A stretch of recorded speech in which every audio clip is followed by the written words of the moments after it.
monsieur le comte vous y attend déjà.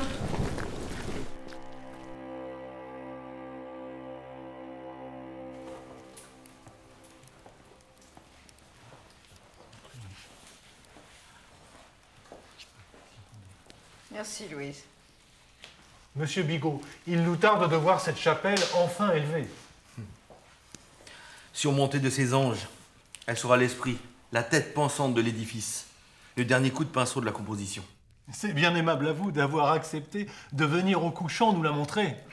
Notre impatience est à son paroxysme, monsieur Bigot. Vous épuisez nos nerfs. Nous vous en sommes d'autant plus reconnaissants que la nuit, lorsque tout se tait, et que seule la flamme du phare demeure sur l'océan, il me semble entendre le cliquetis sinistre de l'encou.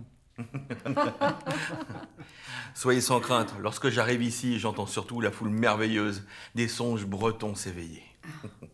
C'est que ce lieu est habité, messieurs. Ce lieu nous rend fous.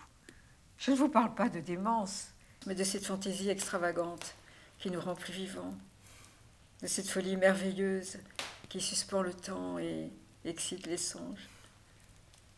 À la tombée du jour, lorsqu'un océan de noirceur apparaît, qu'un rayon à travers les créneaux baigne les douves de lumière, n'aperçoit-on pas la glorieuse duchesse Anne visiter son royaume?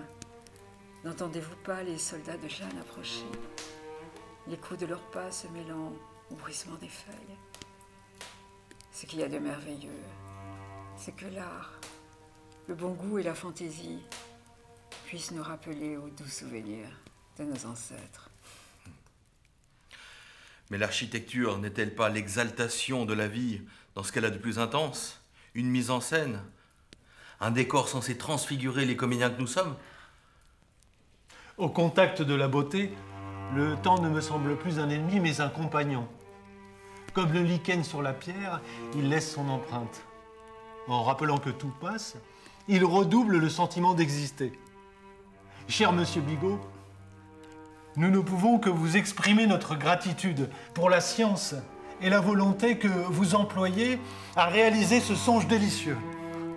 C'est que, monsieur le comte, c'est l'œuvre d'une vie.